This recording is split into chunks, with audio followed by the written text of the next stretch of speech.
Welcome, everybody, to another episode of Your Spiritual Journey. This is Dr. Bob, and this is the space and the place where we get down to real things important for your soul. And just before we get started, I want to remind you that to keep us here for a long time, please like us, subscribe to us on YouTube, and if you're willing, support us on Patreon.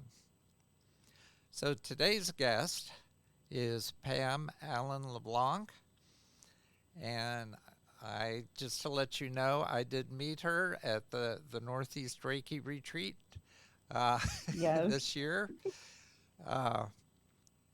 and I have to say that I was not only mesmerized by her discussion about animal Reiki, but as soon as I got back, I had to tell some of her stories to some of my friends, and I don't know. I'm just thrilled to have her with us today. Pam is a licensed ICRT Reiki Master Teacher and an Assistant Director with the ICRT, and we'll let you know what ICRT means in a little bit. She's got a bachelor's degree in agriculture and an MBA. She teaches licensed Holy Fire 3 Reiki classes, ICRT Animal Reiki classes, and animal communication for Reiki practitioners online and in person in Canada, the US, Australia, and the UK. And I hope she'll add New Zealand to that at some point. That's where my daughter lives. To be honest, I have a speaking engagement in New Zealand at the end of August. Oh, So I will. terrific. Okay, so you'll get to New Zealand. Yeah. Pam is the Online author at of, least at first, and then they do want me to come in person after that. oh, good. She is the author of the Reiki Business Book, which you see here if you're watching on YouTube. And she's one of the co-authors of the ICRT Animal Reiki course and leads the popular Reiki From the Farm podcast. She is also working on a new book, Understanding Beyond Words, Integrating Reiki and Animal Communication, which is something I would have expected to be her first book, not her second book, but we'll see about that. Uh, and she recently submitted that book to Hay House for their consideration. She lives in Canada with her husband Pierre, 11 horses, and 5 dogs. I don't know how you find room for a husband in there, but it's, Sometimes uh, he says that, and Bob. I'll have all her contact information and her podcast information on my website, yourspiritualjourneypodcast.com. So if you want those links, you can find them there. So without further ado, I'm going to ask Pam to relate her spiritual journey from childhood to the present, and then we'll get into some questions. Take it away, Pam. Oh my gosh, thank you so much. I appreciate that, Bob. I didn't realize we were going to go from childhood. So I'll start by saying that I was a very precocious child, very busy. I kept my parents on their toes and I constantly ran away, not because there was anything wrong with my home. I was one of the fortunate people who had a wonderful home life, but I was just so excited to see what was out there. So I was always a bit of an adventurer. But at around 10 years of age, I realized that my intuitive gifts, which I just assumed until then everybody had, I realized not everybody had them. And I realized they weren't accepted in every corner of, of my life, every area. And I just decided at 12 years old that I didn't want those spiritual gifts. So I actually really shut down my intuition at that point. But I've always been an animal lover. I love horses, love dogs, obviously, to have as many as we do. And when I was 13, my dad who was also a horseman. And I convinced him that we needed to buy a farm, and I got my first horse, and that was wonderful. Went through and did my science degree, and I was very much of a serious thinker. Like I was all about the science. I was all about the math, and um, really didn't have a lot of room in my life for spirituality. But throughout my life, I kept having unexplained health conditions that doctors couldn't figure out. And in my 20s, I was diagnosed with fibromyalgia, and I kind of worked through that. But really, it was quite significantly impacted by it just the same.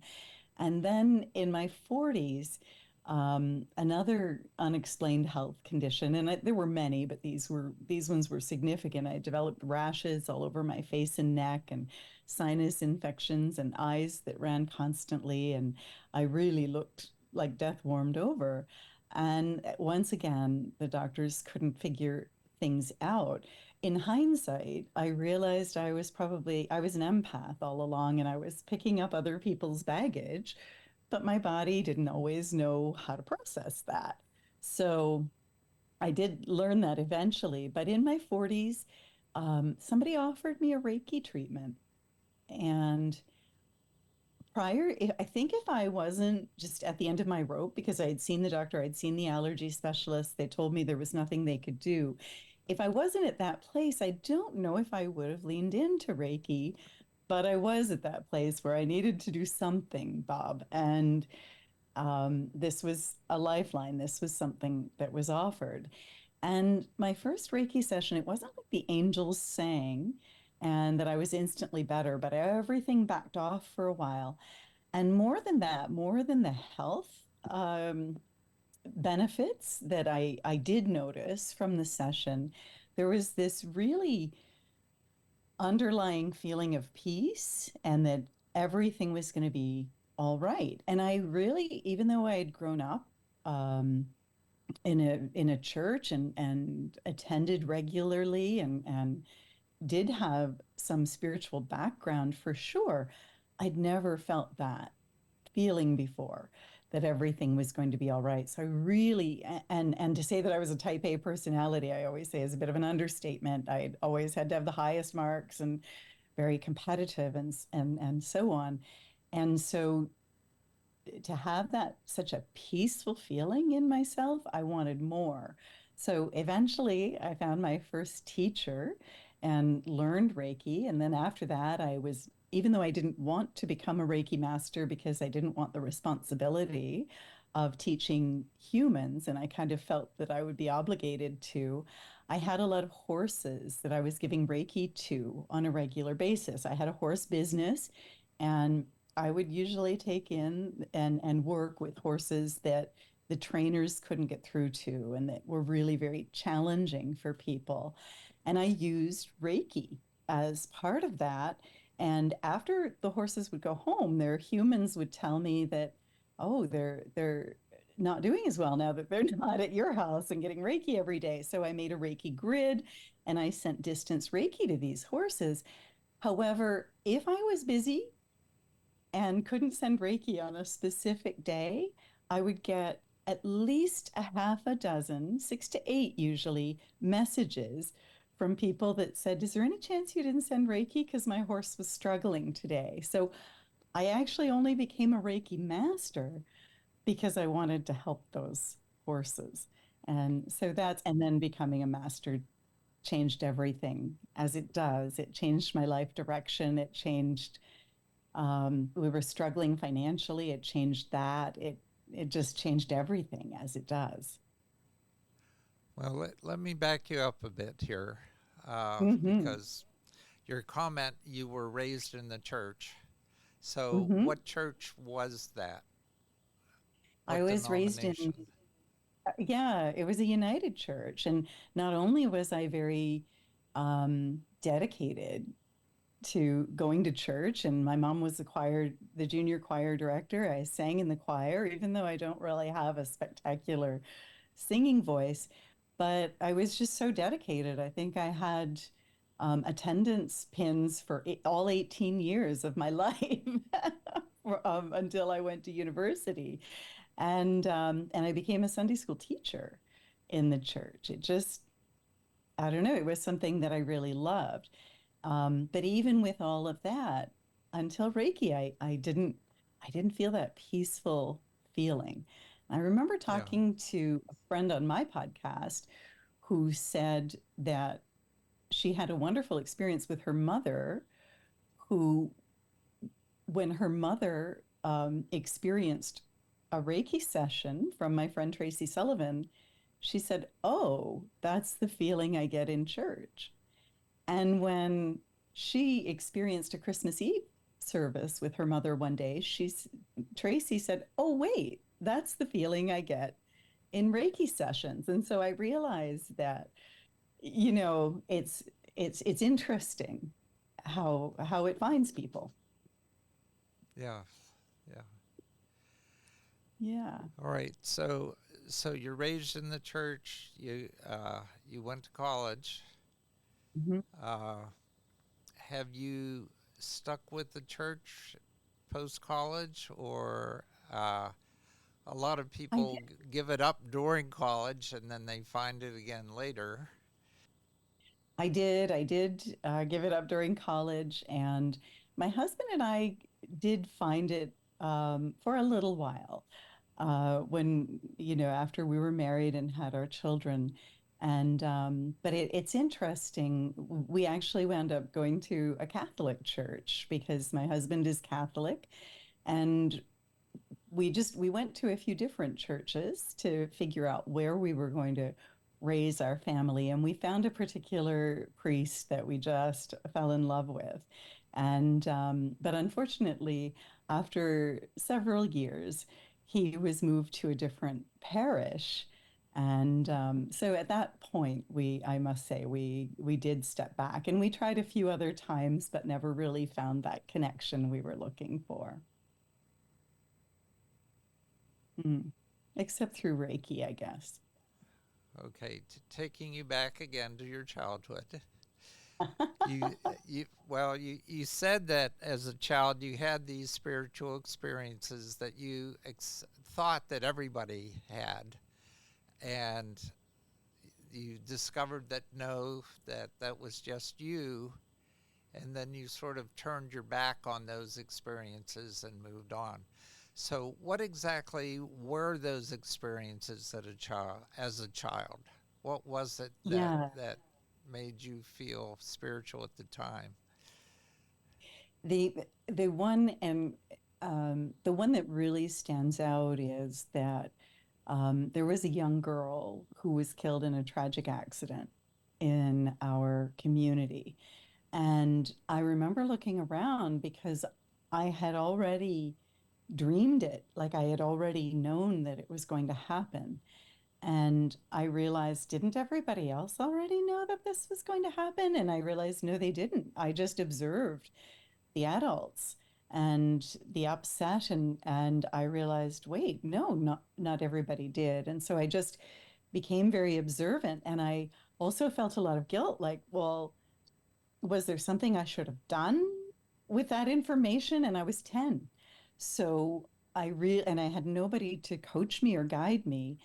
And so I just decided at 12, like, I don't think I want to do that anymore. So I really firmly shut off my intuition at that point, Bob.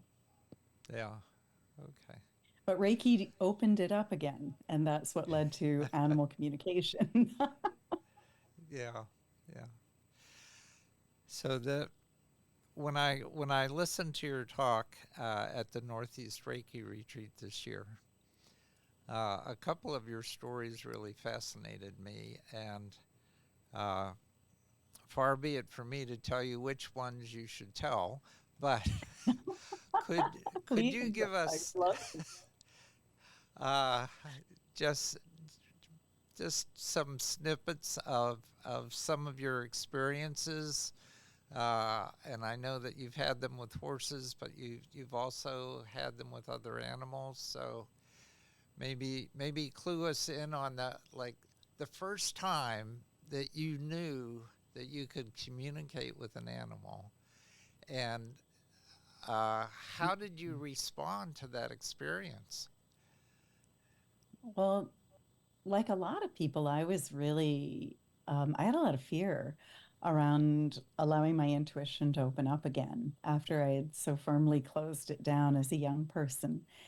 And the very first time, shortly after I learned Reiki level 1 and 2, I wound up in this wonderful horse course around Linda Kahana's Tao of Equus work.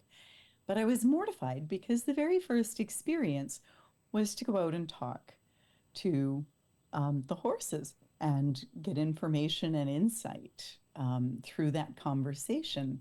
And I had been trying for months. I had had a woman over to communicate with my horses. And as a scientist, I was able to observe their body language. And I could see that their body, she had her eyes closed. She was the woman who became my first Reiki master. She had her eyes closed, and yet I could see their body language collaborate or corroborating everything that she would then turn around and tell me. So I knew there was something to it, Bob. I thought, this is real. This is really happening. I was still on the fence about whether animal communication was real, but at that point, I realized it was real. And so for the next several months, she had recommended some courses and some books, and I took them and studied them. But I really could not hear the animals.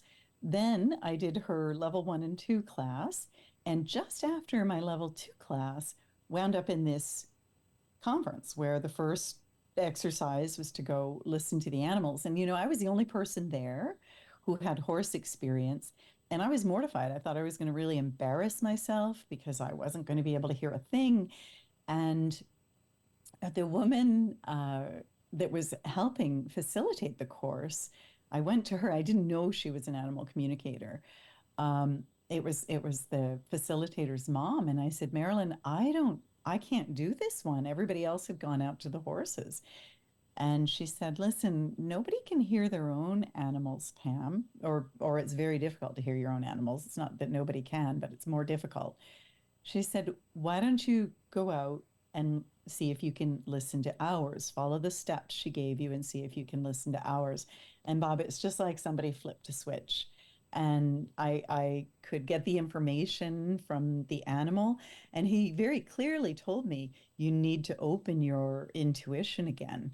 That's you're not being true to who you are. You're an intuitive person. Everybody's intuitive in their own way, and it opened animal communication for me. And so many people were so I wound up teaching that deeply spiritual horse course afterward because my friend and facilitator had stopped teaching it, and it was really important. I wanted it to continue. And so many people heard during the horse course that everybody could communicate with animals at the end of it, that somebody approached me and said, listen, can you make a course? We don't want your deeply spiritual horse stuff. We're cat people. We're not interested. Could you just make a course to teach us to communicate with animals? And that was actually back in 2010, 14 years ago now. And I've been teaching that course ever since. Wow, that's quite a journey. It was. So, what would you advise, say, to the average person? For instance, I know a couple people who do communicate with animals, uh, Mhm.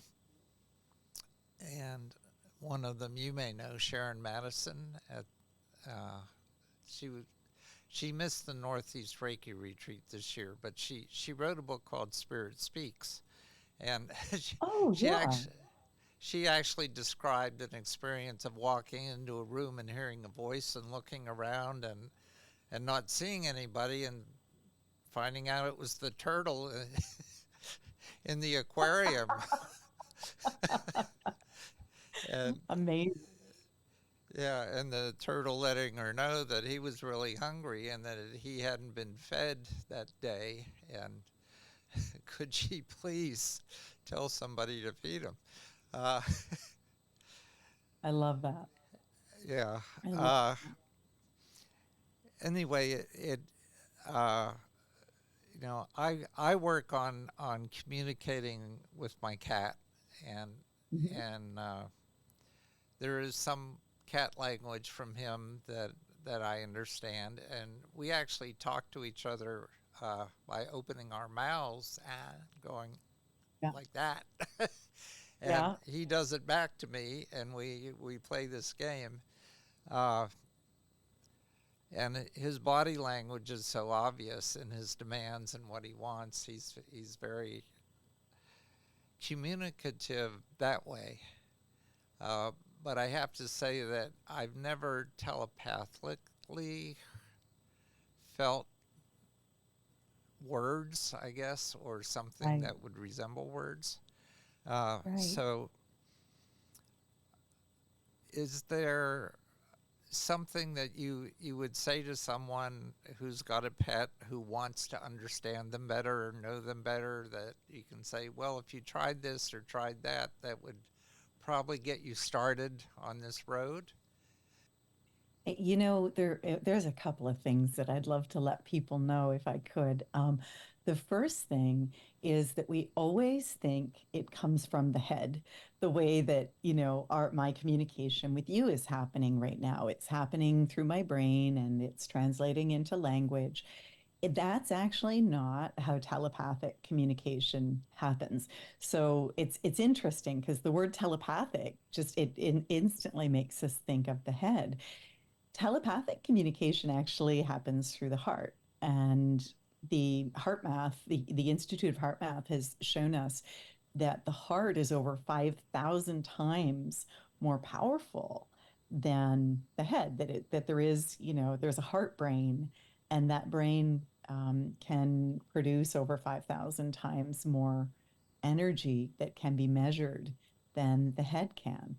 And so I teach people in my courses how to make a heart connection with animals and then just pay attention to what they receive.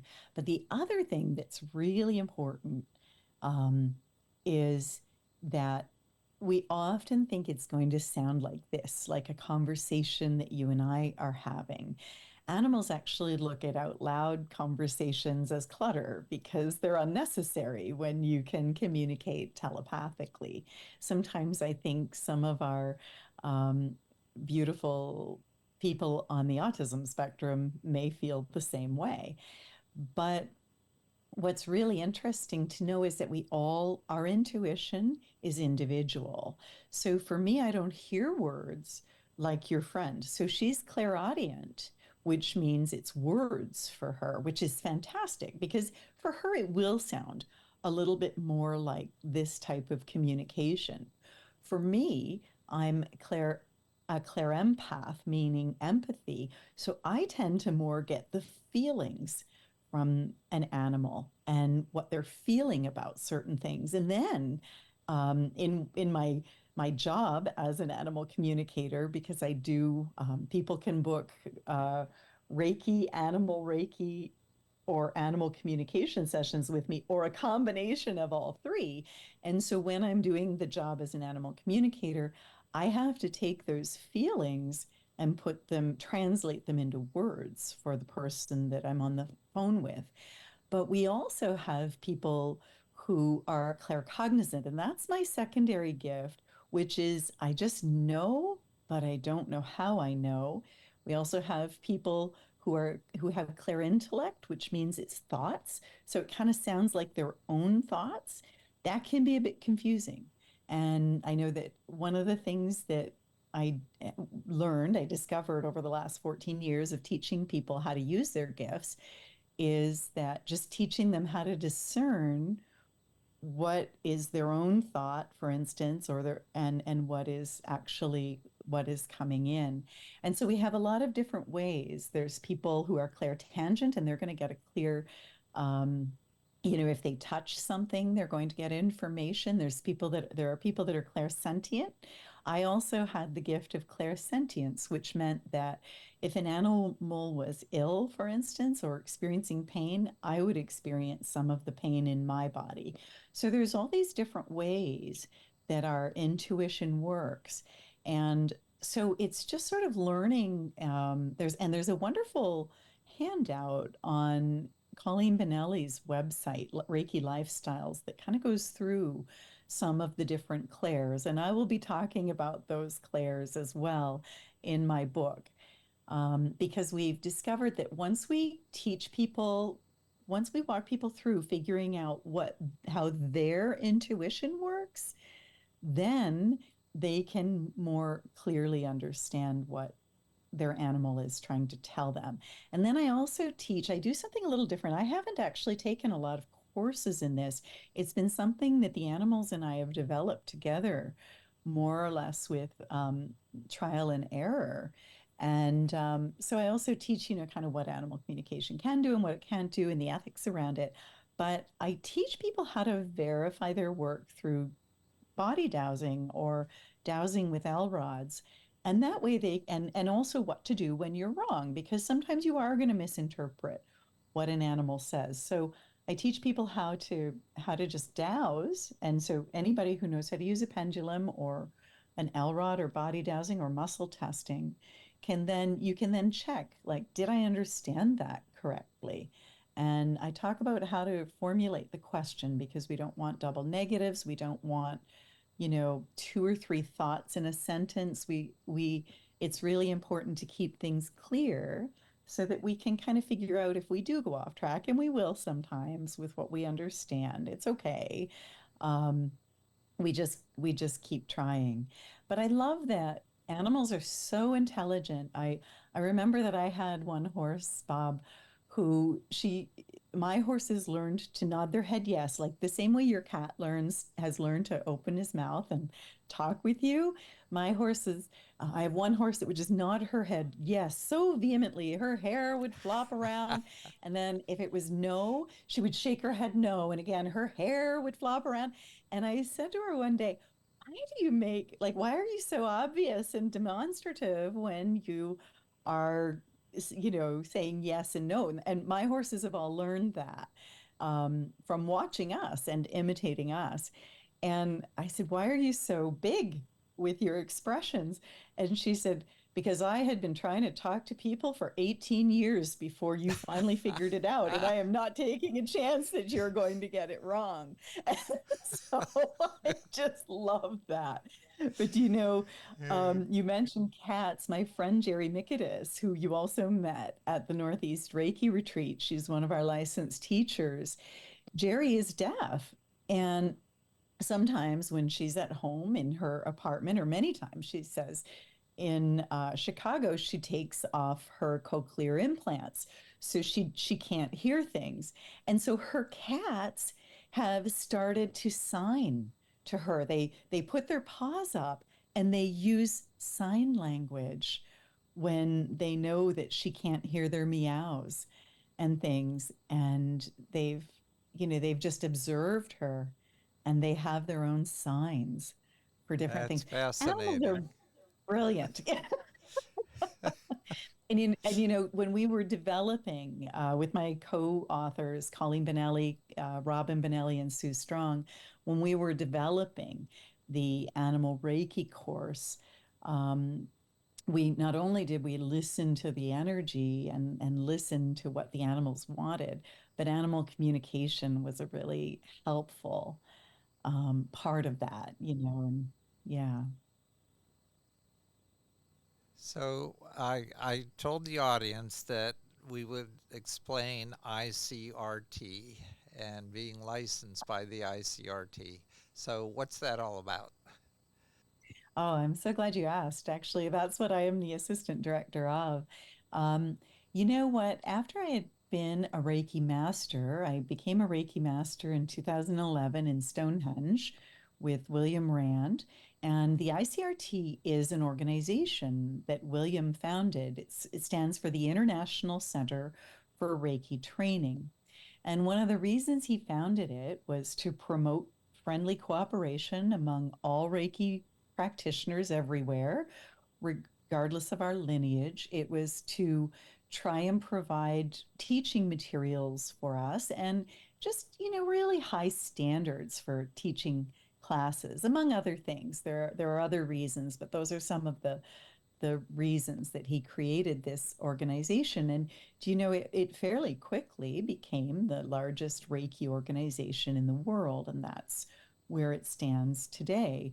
Um, but within that, William, as he created the ICRT, and as he created his teaching materials, at one point the he had more demand, more students than he could possibly teach. And he thought, well, I'd like to refer these students to other um, teachers, but how do I know that these other teachers are going to hold up to the same high standards that I have for my courses? And he had very high standards. William is constantly looking for and searching for new information, and just constantly listening and working with the energy, and constantly working to make his classes better and stronger, and it shows. And so he thought, well, you know what, I could train them. And so he started a program, and we call it the Licensed Reiki Master Teacher Training Program. And in that program, it takes about 3 years and about an additional 1,000 hours of training to become a licensed Reiki Master Teacher with the ICRT. And so after we do, and a lot of us, like I had been teaching, there's nothing wrong with teaching Reiki, no matter what your lineage or background. I had been doing teaching as an associate or an affiliate member of the Reiki Membership Association since 2011. But in 2016, I got a tap on the shoulder that said, hey, it's time to do that extra training now and make your classes even better. And I originally didn't think that it would. I looked at it with my logical brain, and I thought, well, it takes a lot of time and a lot of effort, and there's a financial commitment. I thought I I had a very clear message from Reiki that it was time for me to do that. But I didn't really want to do it, and I didn't really see what it would change. And boy, it changed everything, because as you work through the 1,000 hours of training, you do it with a mentor. My mentor was Colleen Benelli, and I've had the privilege of mentoring two students from China, one from Hong Kong, one from China, through the program, the 1,000 hours of training. And I'm sure that I'll be mentoring additional students in the future. Um, but it's just this spectacular program that really develops you as as a person. I told Colleen recently that without that program, I wouldn't have had the confidence to write my book, the Reiki Business Book. And you mentioned that you are finding it fairly helpful as you're going through it. And additionally, fairly recently, Reiki has given me a message that I'm to run politically for the Green Party in the next provincial election that will be this coming October. And that's not something that I really wanted to do. It wasn't something that was on my radar or anything like that. But I've learned to trust Reiki. And so I have stepped forward into that. And once again, I said I definitely, without having gone through that 1,000 hours of training with Reiki and really developed my relationship with Reiki and my confidence with it, I really don't know that I would have had the confidence to do this either.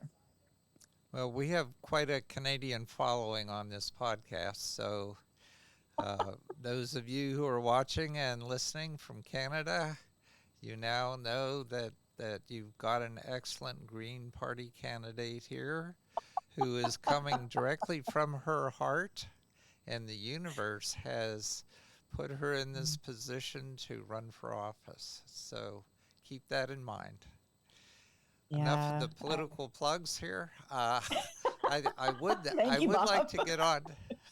I would like to get on to your book now, Mm. because these Oh, taps on the shoulder have taken you places.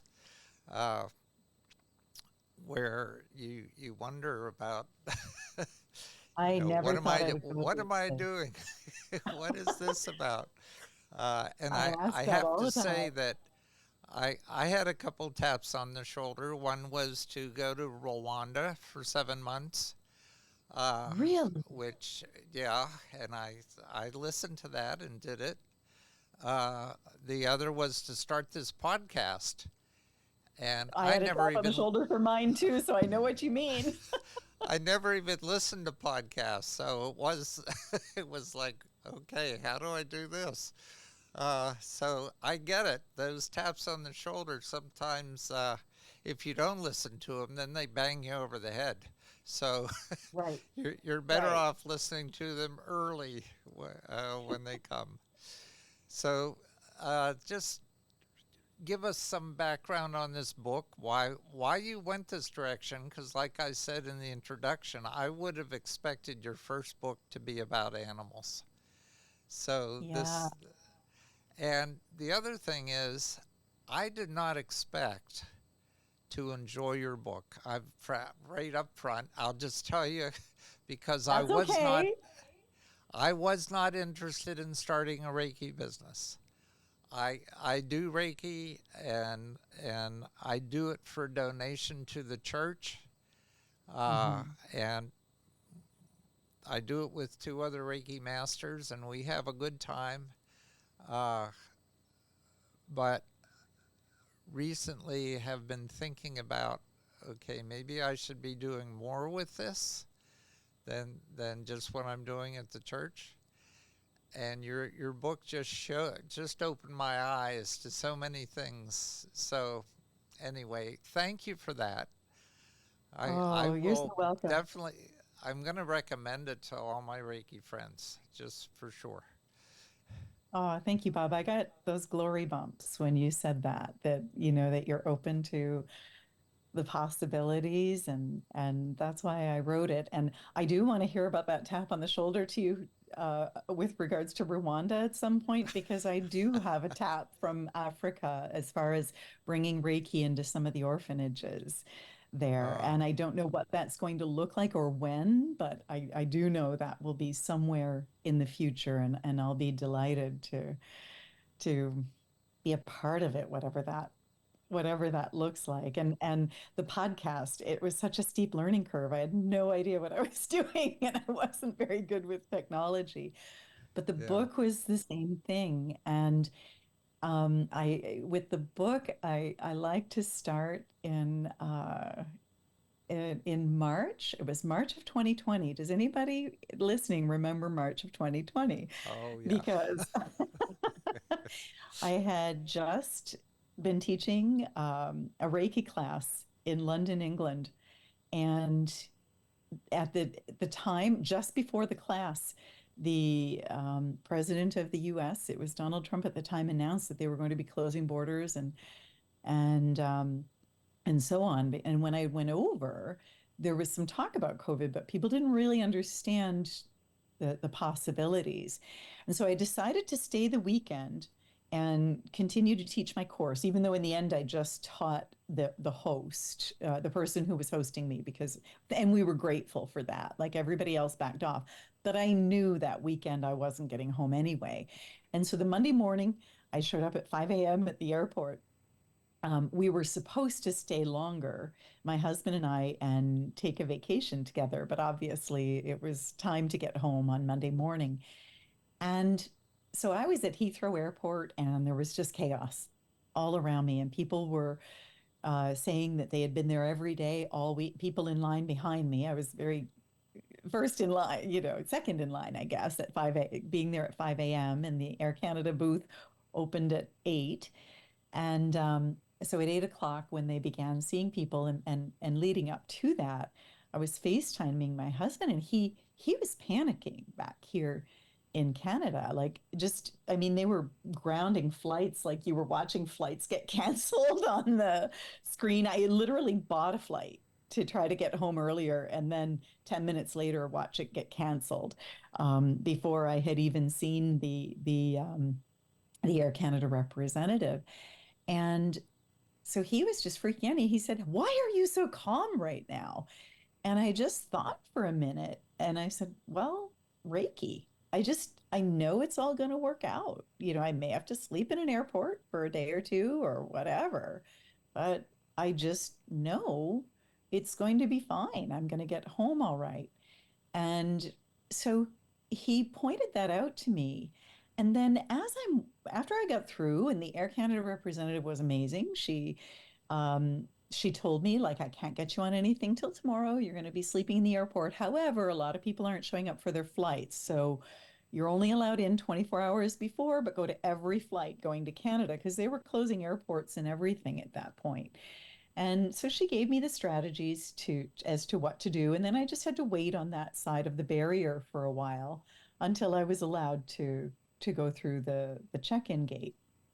And so while I was waiting, I got a coffee and I observed the people and I observed the chaos and I thought, oh my gosh, my husband was right. And I remembered something that my mentor, Colleen Benelli, that I've heard Shelley Kammermeyer say, is that everybody needs a Reiki practitioner every family needs a Reiki practitioner in it. And I remember when I first heard that, thinking that that's not very practical. That's not going to happen. I'm a very practical person, if you haven't already realized. Um, and I thought, well, that's sweet. That's a sweet sentiment, but it's not practical. And then I looked at the chaos in that airport, Bob, and I went, oh my heavens, they were right. Every family does need a Reiki practitioner. None of us saw COVID coming, or I didn't at least. Maybe some people did, but most of us did not. And I realized they were right. Everybody needs Reiki. And then I got overwhelmed. I said, I'm just one teacher. How can I help all of these people who need Reiki? And I heard very clearly, you're one teacher, but you're a teacher who has been through that extra 1,000 hours of training to improve your classes and become more confident in the energy and become kind of a leader in the field, respected at least. And you also have an MBA. And yet, even with your MBA, you really struggled putting business principles together with the spiritual nature of Reiki. And I did. It was really hard for me to do, even though in business I had a lot of experience, a lot of success, and I knew what to do. I really struggled to put that together um, with Reiki and the spiritual nature of Reiki. And so the energy said, if you struggled that much with it, with all of your experience, imagine what other people are doing. And I very clearly heard it was time for me to teach the teacher. And so at first I wasn't thinking of a book. A book is a very big, it takes longer than a baby to create. It's more like an elephant How baby. true. And Yeah. I was not thinking about that at all. A Yeah. book is something that really intimidated me, but I thought, okay, teach the teachers. That's what I need to Yeah. do. So I came home and I immediately created a Reiki Master mentoring class for Reiki masters who wanted mentoring to get their own businesses started. And I could just see that, Bob, as you started teaching people, and as Mary and Susie and all the people around, Justine started teaching people, that it made this web, this ripple effect that, that I didn't have to teach all the students. I just had to help other people release some of the obstacles so they could start teaching the students. And that class filled within like 2 days of me letting people know about it. And I was probably more surprised than anyone because usually when I'm teaching, and I know you do this too, I just step aside and I ask God to flow through me, or whatever name you use for God, source, spirit, whatever. We're all talking about the same thing, I think. And I use the word God. And so I just step aside and say, God, you know what these people need. I don't. please let those words flow through. So that's why when you said there were a few stories at the Reiki retreat, I have no recollection of what I talked about. I Oh. just let it flow through. Well, as I'm Uh, letting the information flow through in our very first Reiki Master Mentoring course, I said, "Oh, and I'm getting specific guidance that I'm going to teach this to you guys for the next 18 months, and then I'm going to write a book and help even more people." And I'm really happy to say that that book has sold thousands of copies at this point, and it just keeps selling every month. And I'm so grateful for it because I hear from people just like you who said, "Oh, I thought it was going to be a boring business book." But it was really, again, the book, it just flowed through. I didn't write that. And that's probably evident to you when you read it. I literally would sometimes be going back to edit the book, and I think this is really good. I wonder who wrote that. Like it just literally flowed through. yeah. And some of the things that I will say about the book, it was really obvious that I had to give people tools about, you know, here's how it works, and here's a story of how it worked for me and some of the obstacles that I had to overcome. And then here's some other people that got over obstacles, and here's what they did with it. And then here's a meditation to help all that for each chapter, to help all that integrate for you or to release your obstacles. And then I recorded the meditations in case some people are okay to just read them. But in case people wanted to just be able to sit back and listen to them, I recorded them on my website. But one of the things I really want to point out, and you saw that in what you were reading, is that the energy was very clear. A Reiki business doesn't mean people are going to be doing what I do.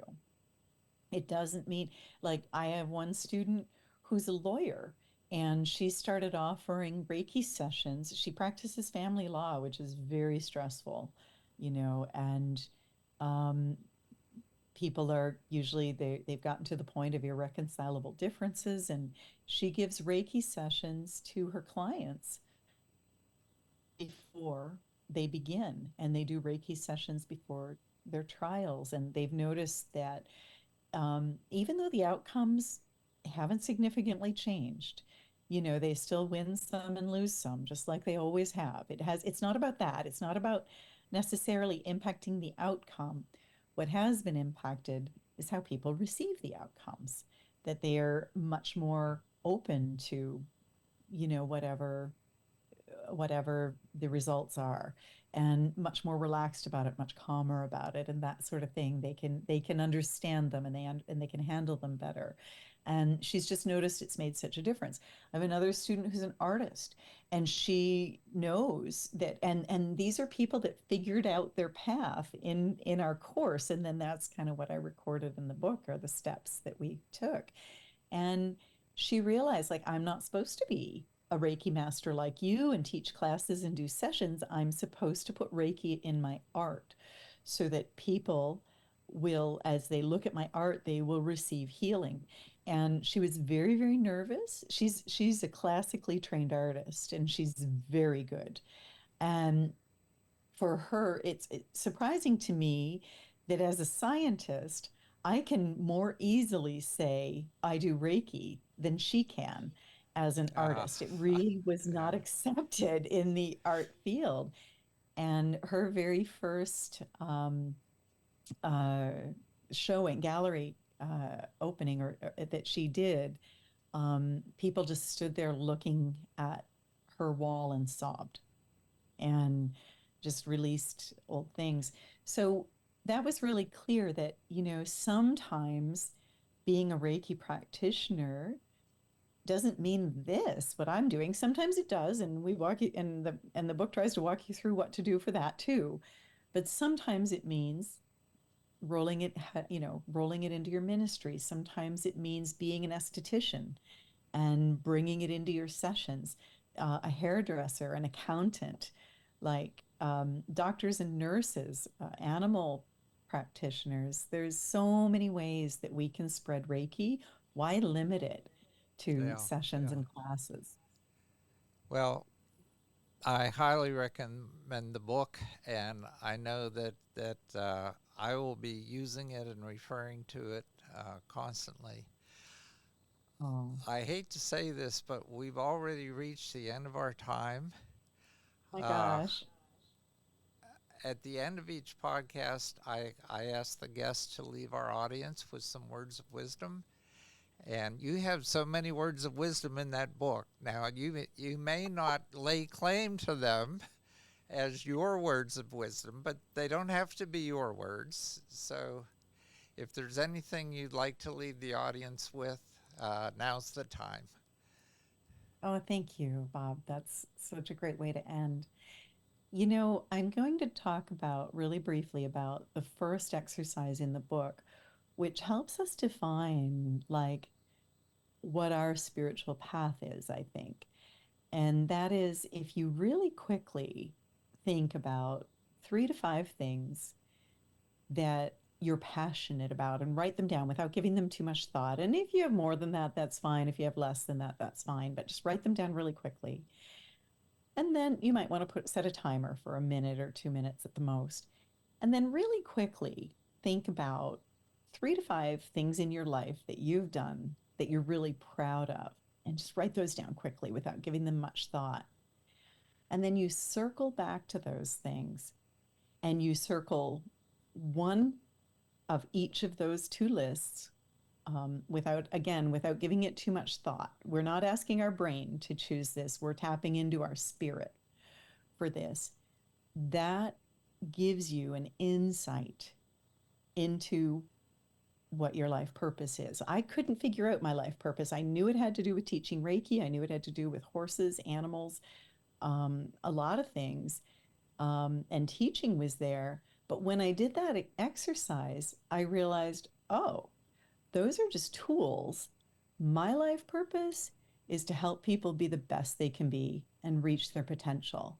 And Reiki and horses and all of these things are tools that help me to do that.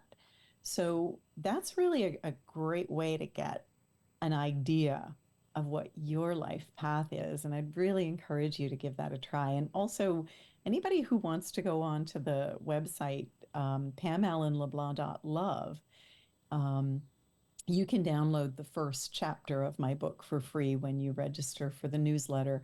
And that does walk you through that exercise if you wish. Because once you are on your path and part of your purpose, we often think, oh, if I'm on my purpose, I'm going to be working hard, it's going to be sacrifice, drudgery. It's the opposite. When you're on your purpose, you're in joy, you are joyful, and you will never work another day in your life. I absolutely get up every morning, and I'm just kind of like, what new adventure do I get to do today? Oh, I don't have to that run away at all. that's great. Great advice. So, Oh, audience, as always, take what resonates with you and put it into practice. Put the rest on a shelf until you're ready to deal with it. And until next time, this has been your spiritual journey.